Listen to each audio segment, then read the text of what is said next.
Okay, so Daniel, firstly, congratulations on What If. Thank you. It's so much fun. And what attracted you to the film and the role of Wallace?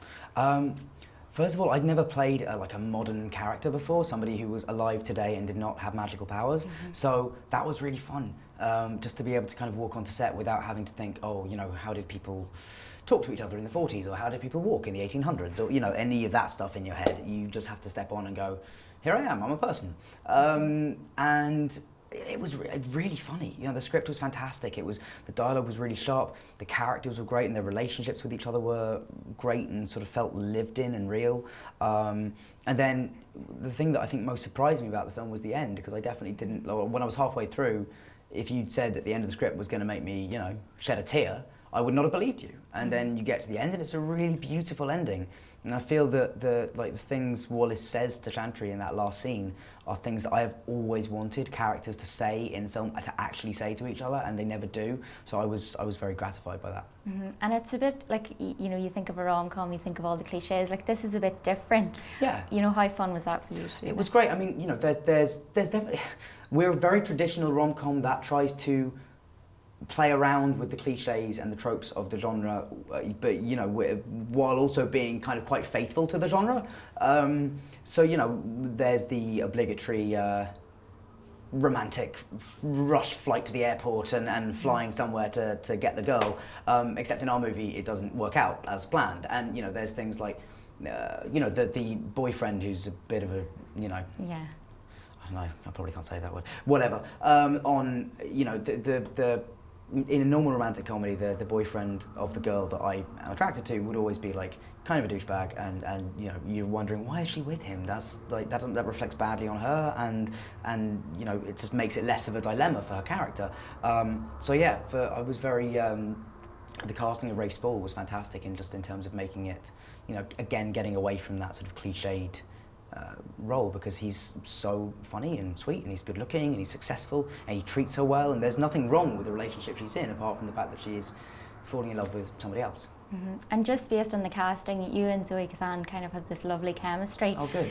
Did that translate off screen? Did you get on well with each other? We did, yeah, absolutely. You know, Zoe and I are quite similar people, I think, in some ways. We're both kind of nerdy, and we both are, you know, we both grew up around film as well, which I don't know what effect that has on us, but I just think it means we have a similar set of like references in our heads. So if somebody's talking about something, the other one will understand it, and you know, it does. And Zoe herself said that chemistry is just being curious about the other person, and I think that's a very good way of putting it. It's just, if you come to that set with the attitude of kind of openness and being engaged with somebody, then, you know, as long as you're both in that place, then hopefully you shouldn't go too far wrong. Cool. And I was reading that you did a bit of improvisation. What was that like for you? Did you enjoy it? I did, yeah. I mean, I'd never done it really before. I thought Zoe had done loads, and then I was doing an interview with her the other day, and she was like, I'd never improvised before, and I was amazed, because she's fantastic at it. I really enjoyed it though, because I'd never worked like that in a comedy before. I'd done a bit in Killy Darlings, which is much more sort of dramatic. But yeah, this was the first time I'd done it in a comedy, and it was a great. It was a thrill, really, because you just once you're able to turn that filter off, because normally you have a thought and the next thought that comes after it is, no, that's not funny, don't say that, and you kind of have to lose that second thought, so you can just be spewing out absolute crap, and then I hope you just trust that the director will take the unfunny bits out and leave you looking hilarious. Cool. And you've obviously come a long way since Harry Potter, but did you find it difficult to break away from that character at all? I mean, not particularly. We're only sort of 3 years removed from the last film coming out, so, you know, I feel like in the time in between, I've been able to take steps to do lots of other things. You know, it's not going to be an instant thing. I don't think there's going to be one role that separates me from him, so it's more about just building up like a body of work large enough and diverse enough so that people, you know, can't say, well, he never did anything except Harry Potter. Exactly. And you've done, you know, comedy now, you've done horror as well, and you've been on the stage. Is there anything that you like the most?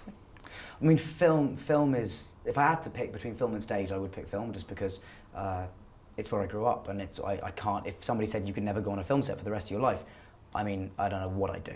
So, you know, that would, hopefully I will, yeah, as I said, never have to make that choice. But in terms of the genres of film, I like anything, man. It was really nice to do a comedy like this. It's kind of quite light because it means that you just get to go to set and have a really nice, chilled out time every day and don't have to, like, you know, get very intense and emotional. But equally, I did Horns right after I filmed this, and that is like every single scene is intense and emotional, and at that sort of a very high pitch of you know, intensity. So, you know, I like them both. Hopefully, I'll not have to choose.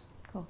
And is there anything else left that you want to do, or anybody you want to work with in particular? God, yeah. I mean, the Coen brothers are like my favourite directors, pretty much. Christopher Nolan. You know, it's more about sort of there are certain directors that I really like, and Wes Anderson. You know, that I would just die to work with.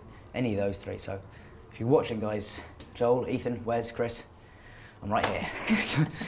I'm sure they'd love to work with you. Oh well, I don't know about that, but yeah, if I would.